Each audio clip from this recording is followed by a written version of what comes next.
అందరికీ నమస్తే. కేంద్ర హోంశాఖ సహాయ మంత్రి బండి సంజయ్ కొడుకుకు బండి భగీరథ్కు కోర్టు మధ్యంతర బెయిల్ ఇచ్చేసింది. అందరూ ఒకసారి ఆశ్చర్యపోయినారు.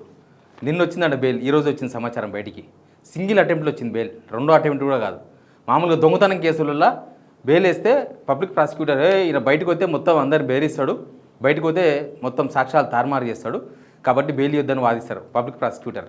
ఎప్పుడైతే పబ్లిక్ ప్రాసిక్యూషన్ అంటారు దాన్ని లీగల్ టెర్మినాలజీలో, ప్రాసిక్యూషన్ ఫెయిల్ అవుతుందో అప్పుడు కోర్టుతో పడాల్సిన అవసరం లేదు, కోర్టు బెయిల్ ఇస్తుంది. ప్రాసిక్యూషన్ వాదన పడి ఉంటుంది. ఎందుకు ఇచ్చిరంటే ఎగ్జామ్స్ ఉన్నాయని వాదించిరంట బండి భగీరథ్ తరపున వాళ్ళు. అంతకుముందేమో ప్రధానమంత్రి వచ్చిందని చెప్పి మేము అరెస్ట్ చేయలేకపోయినామని పోలీసులు ప్రకటించారు ఈ కేసులో. ఇప్పుడేమో ఎగ్జామ్స్ ఉన్నాయని చెప్తే కనీసం ప్రాసిక్యూషన్ వాళ్ళకి సహకరించే విధంగా వాదించింది అనేది ఇప్పుడు వాదన. అసలు బాధితురాలి కుటుంబ సభ్యులకు పోలీసులు సహకరించలేరంట. అంటే ఈ కేసు పురోగతి ఏంది, ఏమవుతుంది, నో ఇన్ఫర్మేషన్ అంట ఆ కుటుంబానికి, ఎవరైతే బాధితురాలు ఉన్నారో వాళ్ళకి. కానీ ఇక్కడ మాత్రం కంప్లీట్గా సహకరించినట్టే కనిపిస్తుంది. ఈ కేసు ముందు నుంచి కూడా చాలా జరిగినాయి కదా, మనకు తెలుసు కదా. ముందు సబ్స్క్రైబ్ చేయండి, షేర్ కూడా చేయండి. నిజంగా కూడా పోక్సో కేసుల్లో అంత ఈజీగా ఏం రాదు బెయిల్, ఇంకో టైం తీసుకుంటుంది. ఇప్పటిదాకా పోలీసులు ఛార్జ్షీట్ కూడా వేయలే. ఇంకా ఈ కేసులో ఇంకా ఆధారాలు మాకు దొరికినాయి అంటే ఛార్జ్షీట్ వేసిర్రు అంటే ఆధారాలు మేము ఆల్రెడీ వచ్చినాయి మాకు అని ఛార్జ్షీట్ వేస్తారు. అంటే వీళ్ళకి ఇంకా ఆధారాలు కూడా ఇంకా సేకరించే పనిలో ఉన్నారు. యాక్చువల్గా అయితే ప్రాసిక్యూషన్ ఏమని వాదిస్తుంది ఈ కేసులో, ఇట్లాంటి కేసుల్లో అంటే మాకు ఇంకా ఆధారాలు దొరకలేదు, పలానా వ్యక్తి బయటకు పోతే సాక్షులను బెదిరించే అవకాశం ఉంది. ఎందుకంటే హై ఇన్ఫ్లుయెన్స్డ్ కేసు కదా ఇది. ఆ మనిషి కూడా హై ఇన్ఫ్లుయెన్స్డ్ మనిషి కదా, బండి భగీరథ్ నార్మల్ సామాన్య మనిషి కాదు. సాక్షులను బెదిరించే అవకాశం ఉంటుంది. దీనిలో సాక్షులు ఎవరెవరో వాళ్ళ ఫ్రెండ్స్ చాలామంది ఉన్నారు, వాళ్ళంతా బిక్కు అనుకుంటున్నారు. ఇప్పుడు వాళ్ళందరికీ ధైర్యం వస్తుందేమో, వాళ్ళందరినీ బెదిరించే అవకాశం ఉంటుంది. ప్లస్ ఈయన హై ఇన్ఫ్లుయెన్స్డ్ ఫ్యామిలీకి సంబంధించిన మనిషి కాబట్టి ఈ కేసును తారుమారు చేసే అవకాశం ఉంటుంది. ఇది ప్రాసిక్యూషన్ వాదన ఇట్లే ఉంటుంది. ఎందుకంటే చిన్న దొంగతనాల కేసులు కూడా ఇయ్యరు. నా మీద జనగాం కలెక్టర్ ఒక చిన్న పిటి కేసు పెట్టిండు, below 7 years case, station bail case పెడితే వాళ్ళు బెయిల్ ఇస్తలేరు, నన్ను పిలుస్తలేరు పోలీసు వాళ్ళు. నేనే కోర్టుకు పోయినా, నాకు ఒక ముందస్తు బెయిల్ ఇయ్యండి వీళ్ళు చేస్తున్నారు అని. పోతే ఫస్ట్ హైకోర్టుకు పోతే పీపీ అడుక్కున్నాడు. ప్రాసిక్యూషన్ పీపీ అంటే పబ్లిక్ ప్రాసిక్యూటర్ లేదు ఈ కేసులో కలెక్టర్ని ఈయన తప్పుపట్టిండు కాబట్టి ఈయనకి ఇప్పుడు ఇస్తే ఈయన ఏమైనా చేసే అవకాశం ఉంటుంది. తర్వాత జనగామ కోర్టుకు పోయినాం. జనగామ కోర్టుకు పోతే జనగామ కోర్టులో అక్కడున్న పీపీ కూడా సేమ్ వాదన. ఈయన కనుక యాంటిసిపేటరీ బెయిల్ ఇస్తే ఈయన ఇంకా మరింత కలెక్టర్ టార్గెట్గా వీడియోలు చేసే అవకాశం ఉంటుంది. కలెక్టర్ నేను టార్గెట్ చేయలేదు, అక్కడ ఒక ఫ్యామిలీని ముందర కలెక్టరేట్ ముందు ఛాయ్ కొట్టు గుర్తు తెలుసు కదా, ఆ డబ్బాను తొలగించే కేసులో నేను వీడియో చేసింది, అక్కడ కూడా వాదించారు. తర్వాత మళ్ళీ అంటే నేను ఒక 2-3 సార్లు కోర్టు తిరగాల్సి వచ్చింది. అప్పుడు వచ్చింది నాకు యాంటిసిపేటరీ బెయిల్ హైకోర్టులో.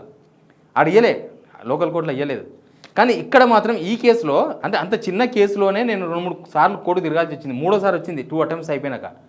మామూలుగా దొంగతనం కేసుల్లో కూడా రాదు. ఫస్ట్ టైం పబ్లిక్ ప్రాసిక్యూటర్ అడ్డుకుంటాడు, ఈయన కరడు కట్టిన దొంగ సార్, ఈయన కనుక బయటకు పోతే ఇంకా దొంగతనాలు ఎక్కువ చేసే అవకాశం ఉంటుంది, మొత్తం సాక్ష్యాలను మాయం చేసే అవకాశం ఉంటుంది, ఈయన ఇంకా సమాజాన్ని తప్పుదో పట్టించే అవకాశం ఉంటుంది కాబట్టి నాకు బెయిల్ ఇద్దని వాదిస్తారు. ఇక్కడ మాత్రం ఏం వాదించలేదంట, అట్లేం లేదంట. ఇక్కడంతా ఫ్రెండ్షిప్. రేవంత్ రెడ్డి ఈ మిత్రధర్మం పాటించింది, ఫస్ట్ నుంచి మిత్రధర్మంలోనే ఉన్నాడు కదా. కరెక్ట్గా May 6th రోజు కేసు అయింది. May 16th రోజు పోలీసులు సాయంత్రం పూట హడావిడిగా మేము అరెస్ట్ చేసినామని పోలీసులు, నేనే అప్పగించిన బండి సంజయ్. ఈ 2 విరుద్ధమైన ప్రకటనలు. ప్రభుత్వం ఎట్లా వ్యవహరించిందో మనకు తెలుసు. 10 రోజులు Revanth Reddy home minister government ఎట్లా సేవ్ చేసే ప్రయత్నం చేసిండో మనం అందరం చూసినాం. 16వ తారీఖు నాడు తీసుకొచ్చి జడ్జి ముందు ప్రవేశపెడితే ఆ రోజు రిమాండ్కి పోయిండు. కరెక్ట్గా 34 రోజులు ఆయన జైల్లో ఉన్నాడు బండి భగీరథ్. ఇప్పుడు ఎగ్జామ్స్ ఉన్నాయి అనే ఒక రీజన్ చూపించారంట ఆయన. ఇంజనీరింగ్ మరి అవి సప్లిమెంటరీ ఎగ్జామ్స్ ఏమున్నావో నాకు తెలియదు. ఆ ఎగ్జామ్స్ ఉన్నాయనే రీజన్ చూపిస్తే ఇక్కడ నుంచి ప్రాసిక్యూషన్ వాదన లేకపోతే కోర్టు ఏం చేస్తుంది? ఇప్పుడు ఛార్జ్షీట్ వేయలేదంటే మీరు ఇంకా సరిగ్గా ఆధారాలు సేకరించలేదని అర్థం. దాని అర్థం అదే. ఆధారాలు కనుక సేకరిస్తే ఛార్జ్షీట్ వేస్తారు పోలీసు వాళ్ళు కోర్టులో. ఇక్కడ మీరు ఛార్జ్షీట్ కూడా వేయలేదు ఇంకా అంటే మీరు ఆధారాలు కూడా మీకు ఇంకా సేకరించలేదు. అంటే ఆధారాలు కూడా సేకరించక ముందే ఆయనకు ఒక మధ్యంతర బెయిల్ వచ్చింది అంటే దీనిలో ప్రాసిక్యూషన్ ఫెయిల్ కనిపిస్తుంది. ప్రాసిక్యూషన్ ఫెయిల్ అయిందంటే గవర్నమెంట్ ఫెయిల్ అయినట్టు. నిజానికి దీనిలో చాలా బాధ్యతగానే ఉండాలి ప్రభుత్వం, విక్టిమ్ సపోర్ట్గా ఉండాలి. కానీ ఇక్కడ విక్టిమ్కు కాదు, అక్యూజ్డ్ పర్సన్కు సపోర్ట్గా ఉన్నట్టుగా ఫస్ట్ నుంచి మనకు చూసిన రేవంత్ రెడ్డి మాటలు, బండి సంజయ్ మాటలు అవన్నీ మనకు తెలుసు కదా. ఇప్పుడు మేము చాలామంది మీరు చూసారు కదా, బండి సంజయ్ మా మీద కేసు వేసిండు, ఆయన మీద పెట్టిన వీడియోలు మొత్తం తొలగించాలని హైకోర్టుకి వెళ్ళి సిటీ సివిల్ కోర్టు నుంచి మాకు అందరికి నోటీసులు వచ్చినాయి, చాలామందికి వచ్చినాయి నోటీసులు. దాదాపు 250 ఛానల్స్కి ఇచ్చారు నోటీస్. దానిలో మనం కూడా A14 సిగ్నల్ టీవీ దాదాపు 7-8 వీడియోలు డిలీట్ చేసినాం. యూట్యూబ్లో కంప్లైంట్ చేసినారు, వాళ్ళు నోటీసులు ఇస్తే డిలీట్ చేయాల్సి వచ్చింది ఒక 7-8 వీడియోలు. అంటే దీనిలో చాలా పద్ధతి ప్రకారం చాలా పద్ధతిగా తప్పించే ప్రయత్నాలు ఫస్ట్ నుంచి జరిగినాయి అనేది చాలా క్లియర్గా మనకు అర్థమవుతుంది. సింగిల్ అటెంప్ట్లో బెయిల్ రావడం, ప్రాసిక్యూషన్ ఫెయిల్ అవుతుంది. అంతకుముందు కూడా బండి భగీరథ్ మీద 2 కేసులు ఉన్నాయి. అంతకుముందు ఈ కేసు కన్నా ముందు 2 కేసులు మీకు అందరికీ తెలుసు. మహేంద్ర యూనివర్సిటీలో ఒకరిని కొట్టిన కేసు, తర్వాత మహేంద్ర యూనివర్సిటీ బయట ఇంకెవరినో కొట్టిన కేసు. ఆ కొట్టిన కేసుల్లో రేవంత్ రెడ్డి ప్రభుత్వం వచ్చిన తర్వాత క్వాష్ చేసింది హైకోర్టు. హైకోర్టు ఎందుకు క్వాష్ చేస్తుంది? ఇప్పుడు కొట్టింది అయితే వాస్తవం కదా, వీడియోలు బయటకు వచ్చినాయి కదా, కొట్టింది అయితే కేసే కదా. అంటే ఒక మనిషిని కొడితే court quash petition accept quash చేస్తుందా, కేసుని ఎఫ్ఐఆర్ని క్వాష్ చేస్తుందా? చెయ్యదు. కానీ ఎప్పుడైతే ప్రాసిక్యూషన్ ఫెయిల్ అవుతుందో, అంటే పీపీలు నోరు మూసుకొని ఉంటారో, పీపీలు ఎప్పుడైతే మాట్లాడకుండా వాళ్ళు కానీ నడవని అని సహకరిస్తారో అప్పుడు క్వాష్ పిటిషన్ కూడా అమలవుతుంది, క్వాష్ అయిపోతుంది. బరాబర్ కొట్టిన కేసుల్లో కూడా క్వాష్ వచ్చింది రేవంత్ రెడ్డి ప్రభుత్వం వచ్చినాక. అంటే ఇదంతా ఫస్ట్ నుంచి కూడా సహకరిస్తూ వచ్చిండ్రు. ఇప్పుడు ప్రాసిక్యూషన్ ప్రభుత్వమే, ప్రాసిక్యూషన్ అంటే ఇంక వేరే ఎవరో కాదు, ప్రభుత్వమే చాలా ఈజీగా సహకరించింది ఆయనకు బెయిల్ వచ్చేసింది. చాలా పోక్సో కేసులు వస్తున్నాయి కదా, మనం చూస్తున్నాం కదా. ఆ పోక్సో కేసుల్లో 60 రోజులు 70 రోజులు 3 నెలలు జైళ్ళలో. ఒక పోక్సో కేసు అనేది నిజంగా కూడా చట్టంలో చాలా స్ట్రిక్ట్గా ఒక మర్డర్ కేసు ఉన్నంత వెయిట్ ఉంటుంది ఆ కేసులో, ప్రాసిక్యూషన్ కేసులో, ఇట్లాంటి పోక్సో కేసుల్లో. కానీ ఈయనకు మాత్రం అటెంప్ట్ లేదు, సింగిల్ అటెంప్ట్. నేను ఇంతకుముందు దొంగకు కూడా 2వ 3వ అసలు రానియరు పబ్లిక్ ప్రాసిక్యూటర్, ఈయనకు రావద్దని చెప్తాడు, వాదిస్తాడు. మనకు పబ్లిక్ ప్రాసిక్యూటరు లేకపోతే ప్రాసిక్యూషన్ ఎట్లా వ్యవహరించిందో మనం 16వ తారీఖు నాడ, 16వ తారీఖు తర్వాత, 10వ తారీఖు కన్నా ముందు 12వ తారీఖు 10వ తారీఖు 13వ తారీఖు మనకు వాళ్ళు మధ్యంతర బెయిల్కి పోయినప్పుడు చూసినాం కదా. మధ్యంతర బెయిల్కి పోయినప్పుడు ప్రాసిక్యూషన్ తరపున పబ్లిక్ ప్రాసిక్యూటర్ కూర్చున్నాడు అంతే, ముద్దపాపలాగా కూర్చుంటే పక్కన ఒక సీనియర్ అడ్వకేట్ పప్పు నాగేశ్వరరావు అని ఒక సీనియర్ అడ్వకేటు ఆయన వాదించిన తర్వాత ఆ మధ్యంతర బెయిల్ రాకుండా పోయింది. లేకపోతే మధ్యంతర బెయిల్ కూడా వచ్చేది, వీళ్ళు కనుక ప్రైవేట్ వాళ్ళని పెట్టుకోకుండా ఆ రోజే వచ్చేది. అంటే ప్రభుత్వం ఎట్లా సహకరిస్తుందో చెప్పనికే మనం కళ్ళారా చూసినాం, కోర్టులో చూసినాం కళ్ళారా ఆ రోజు. ఇదంతా ఎందుకు జరిగింది? అసలు ఇది కేసే అయ్యేది కాదు. ఫస్ట్ కరీంనగర్లో కేసు ఎఫ్ఐఆర్ అయింది కదా, వాళ్ళ మీద కేసు పెట్టిండ్రు. బండి సంజయ్ కొడుకు లేకపోయినా బండి సంజయ్ కొడుకు తరఫున ఎవరో కంప్లైంట్ ఇస్తే ఎఫ్ఐఆర్ అయింది వాళ్ళ మీద.